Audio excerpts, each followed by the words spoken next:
ရတော့ဒီ project မှာဈေးအကြီးဆုံးပမာငွေသိန်းပေါင်း4400နဲ့အိမ်မှာရေကူးကန်ပါပါတယ်အိမ်ရဲ့အကျယ်က904 square meter အိမ်ခန်း9ခန်းရေချိုးခန်းအိမ်သာ6ခန်းနဲ့ကားပါကင်က4စီးစာနေရာရှိပါမယ်ထုံးစံအတိုင်းအိမ်အကူအတွက်ရေချိုးခန်းအိမ်သာတည်တံ့နဲ့အိမ်ခန်းတည်တံ့ရှိပါမယ်အောက်ထပ်မှာအိမ်ခန်းတစ်ခန်းပေါ့နော် master room တစ်ခန်းအပေါ်တက်မှာ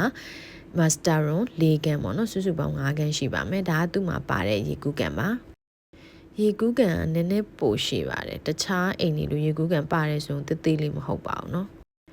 လူတွေကအရန်ရှုံနေတာတခြား agent ထင်းတွေရော sales ထင်းတွေရောအိမ်လာကြည့်တဲ့လူတွေရောရှုံနေလို့မိဖို့ကြောင့်ပြီးမှရိုက်ပြမယ်အခုအပေါ်တက်လေးရင်သွားကြမယ်เนาะ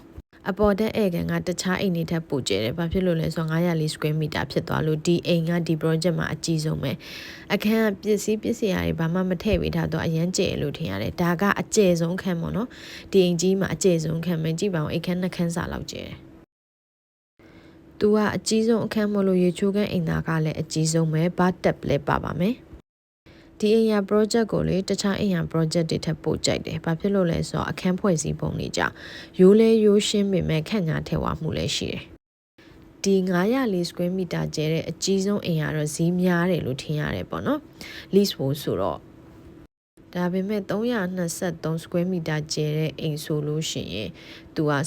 18.99တန်းဆိုတော့ဒါအတော်လေးတန်တယ်။ဒါဆွမ်းတော့မရိုက်ပြလိုက်ရတဲ့အိမ်အောက်ထက်ရဲ့မိဖို့ကြောင့်ပဲအခန်းပေါ့နော်ဒါကဟင်းချက်တဲ့နေရာရှေ့ပိုင်းရပြင်ဆင်တဲ့နေရာပေါ့ဒီနောက်မှာထုံးစံနိုင်ကိုရဲ့ပေါင်တွေရွန်းထားလို့ရတယ်ရေချိုးခန်းအိမ်သားဒါကအိမ်အကူအတွက်ပေါ့နော်အိမ်အကူထားလို့ရမယ့်ခန်းကိုပြပေးမယ်အမှလည်းလူကထက်ရှိနေရော